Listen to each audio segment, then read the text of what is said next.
Hey, what's going on, guys? Welcome back to another look at a recently completed painted build here. This kit has been, you guys haven't seen this kit for a long time here on this channel. If you guys have been watching my channel for a long time, or if you've dug back way back into my videos, then you may remember this kit from a long time ago. I did an unboxing and review of this kit. One of the first reviews I ever did here on my channel. I think it was video number 61. I just recently checked. So it's going way back to 2014-ish, something like that. It's the Modalock Fujin kit. This is a kit design from Sky Girls, I believe it was. It's just a really odd kit, and it was super cheap. I think I got it. Their list price, I think, is somewhere around like 800 yen for it, but I'm pretty sure I got it on sale for around $5, something like that. Super cheap. I actually have two of them, so I have another one still in the box yet as well too. Way back in the day, after reviewing it, I started to work on removing the seam lines. Basically, it has like massive seam lines on the leg sections. And I got some glue in there and I started working on the seams, and then I just put it down and never saw it again for years and years. And then just recently I decided, oh, I'm just gonna finish sanding those seams and paint that kit up, because it'll just be a quick painted build. Aside from those seams on the legs, there's not really too much else to fix on the kit. I mean, really, it's just kind of then just paint it up, so it's relatively simple. So that's what I did. I finished up the seams on the legs, did the rest of the sanding and everything, re-scribed out the parts. You guys actually saw a couple of these parts not too long ago in my review of the USA Gundam Store Mr. Hobby Scriber review that I did. So I used that. I used some of these parts here in that video to just demonstrate re-scribing out the parts after removing seam lines anyway. So you guys did see a couple of these parts not too long ago. But anyway, here it is all painted up. And so what I did with this is actually kind of interesting, I suppose. So maybe useful information to share with you guys about the paint that I used for this as well too. If you're wondering what color that is for the paint, that is my leftover purple color. So what I do when I'm painting is when I custom mix colors, then if I have leftovers after I'm done, I can't put that custom mix back in the bottle, because then it'll mess with the paint color that's in the bottle there.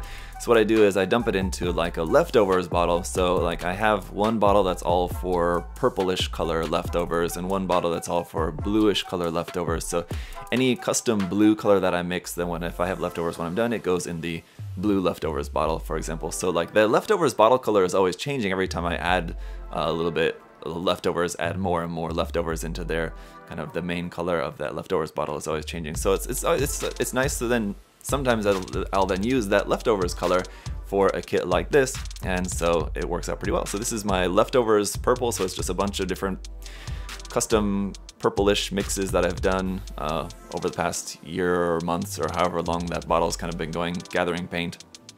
And so I use that. That's the darker purple that you see.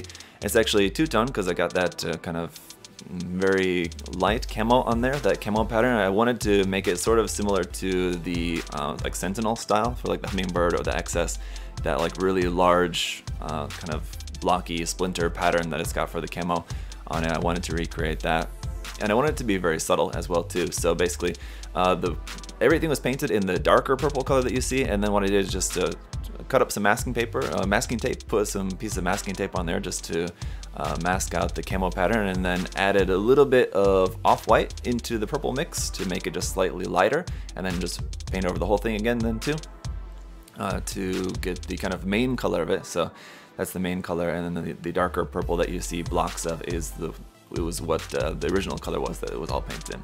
And then for all like the mechanical bits, the dark gray kind of joint parts and everything, like kind of inner frame parts that you can see there, that was just hand painted in, just hand painted that all in with some German gray. And then like all the ball joints, because this kit is like, obviously there's just ball joints everywhere on this kit. That's kind of like the whole idea, I guess, of this line of kits.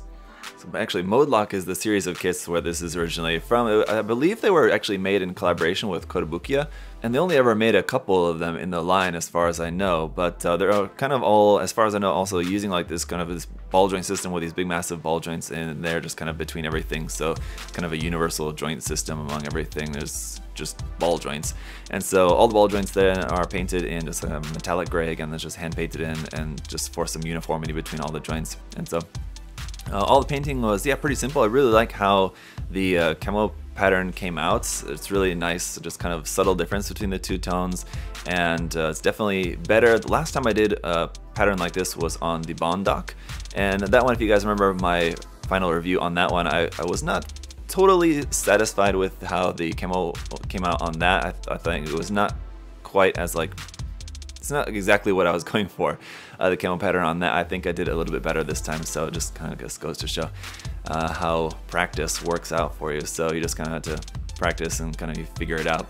And so I think that worked out pretty well. The camo pattern looks nice, the colors came out really nice. I didn't intend for this to, I didn't like set out thinking like, oh, I want to make it like as a low visibility version. It's just once I got the colors on there, I realized, oh, it's basically like pretty much right on for making it as a low visibility type. So I think that worked out really well, just kind of a happy accident, as it tends to happen with a lot of my builds. You guys always hear me talking about happy accidents, so I guess I'm just lucky maybe, or anyway, the colors worked out very well for making this as a low visibility type machine. And then after all the painting, there's just all the decals.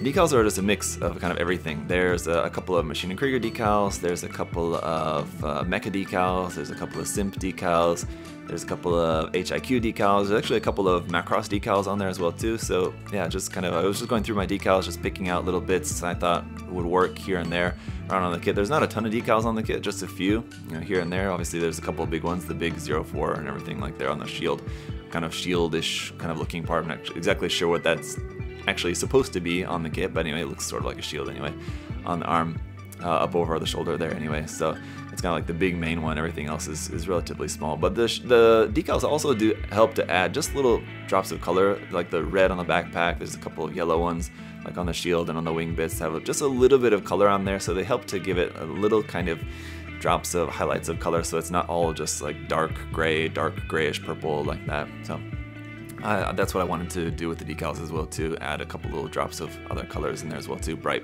points of color. And yeah, that's pretty much it. I know at the time you could usually find this kit for pretty cheap, but these days I'm not sure how easy this kit would be to find or not. I'm sure if you can find it, it should still be pretty cheap because it's a cheap kit. It shouldn't cost you more than 10 bucks or something like that. But I don't know, I haven't searched, so maybe it's actually very hard to find and much more expensive now. That could be the case, I don't know, but it's a fun little kit if you can get your hands on it, so you know, check it out if you're interested. If you guys do have any other further questions about this particular build, of course, feel free to let me know down in the comment section below. What do you think about this? One thing I guess I didn't talk about is the base. Just a very simple base there. It's actually like a coaster, something it may be obvious, but in case it wasn't obvious, it's just like a wood little coaster from Daiso. I think it cost $1. So I just use a piece of 2mm brass rod, just pin it down there to just a simple wooden base there. I think that just works out well enough. Like I said, just a simple cheap kit, simple cheap base, simple paint job. And I guess in a sense it's a little bit kind of trash to treasure. Not exactly trash, but just cheap to treasure. We'll just say that. Anyway, I'm really happy with how this came out. It ends up looking very cool for being just like this cheap little kit, and you can get some pretty nice results out of it. So hopefully that you guys agree. I don't know. Anyway, so that's it for this video, guys. Thanks so much for watching. I'll see y'all later. Have a good day. Bye, guys.